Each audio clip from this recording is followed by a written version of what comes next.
It is great to be here. I'm somewhat representing the Buck Institute. Is anyone from Buck here, the Institute on Aging? Great. Well, I'm going to tell you a little bit about what I learned from them about something called water bears. Now, many of you may know what this is, but I bet there's no one out there who knows what this is. This is a high-fidelity prototype, that's space language, spacies, high-fidelity prototype of what you're seeing here. This is a water bear. This is a high-fidelity prototype. And what is it? Many of you may not recognize this, but are very familiar with gummy bears.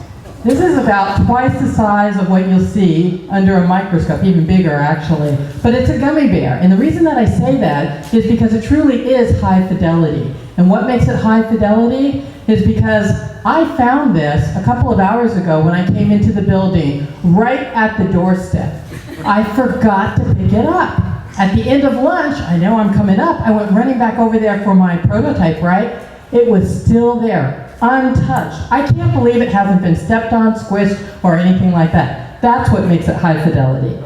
So, what is a water bear? Well, it's actually a high fidelity gummy bear. Basically, a water bear is something that astronaut crews aspire to be. This is eventually what we want to grow up to be. A water bear is basically a 1 millimeter, 8-legged invertebrate that is able to withstand some amazing hazardous conditions. They've been around forever. They're here on Earth, they're in volcanoes, they're pretty much everywhere in your water, you know, moss, lichen, lots of those things. But they've also been to space. In 2007, they flew in space and they spent 10 days outside in space, their own kind of gummy bear EVA, and they survived. And once you learn about how they're made up, you'll understand how they can be so resilient.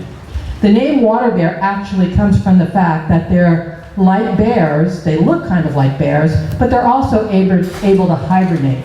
It's a very evolved, very high capability, sustainable feature to have. So they're able to hibernate like bears, but where does the water come in? Because they reactivate themselves through water. Water reactivates them. Some of you are old enough to know about the, I can't even think, the Akio with the hair, or not Akio or something like that. But anyway, what was that? Geo. Oh, great. See, I knew some of you were older than me. At least I don't remember the name. But anyway, water reactivates them. But what's really exciting about them is what they can withstand. They are able to, this is how I remember it, so in your notes, put this down. They're able to shake, rattle, and roll.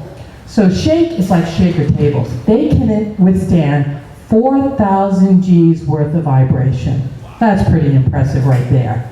Okay, what about the rattle part? Well, your brain gets pretty rattled if it's deprived of oxygen, so they can withstand hypoxia, and they can withstand dehydration. Again, you've been out too much drinking the night before, you're a little dehydrated, your brain's all rattled.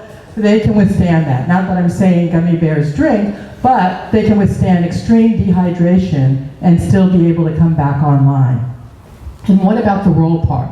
Well, that's easy. You remember the space shuttle? How it, roll program after launch there? Well, they're able to roll with it, roll in space, because they can withstand the vacuum of space, the microgravity of space, the freezing temperatures of space. I'm doing VFR here again to help me remember. The freezing temperatures of space, but not just the freezing temperatures. Oh yeah, they can go down to 195, 196 degrees C and survive, but they can also do the other extreme. They can go all the way up to 90 degrees C and still survive.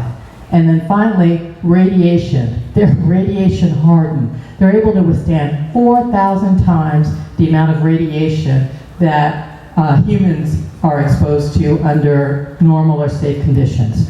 So that's kind of my introduction to water bears. Now that I've formally introduced them, they've had their debut, their debutante here in the space community, I can officially call them space bears now. And I really want to thank you for your time and attention. We definitely want to see how these perform. And as a matter of fact, if we can understand how they're able to sustain through this process of hibernation, we can actually, hopefully, find ways to adopt or adapt that in our lives here. And I'll just say one word about the Buck Institute. They've flown them and actually looked at their behavior in space, and many people have, and they were able to come back online and move, and you can actually watch them.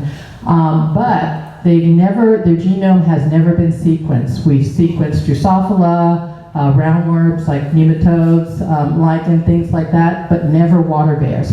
Suborbital flight, some of the devices and tools that you've looked at, let's go ahead and sequence these babies and let me know what I need to do to change my DNA. Thank you for your attention.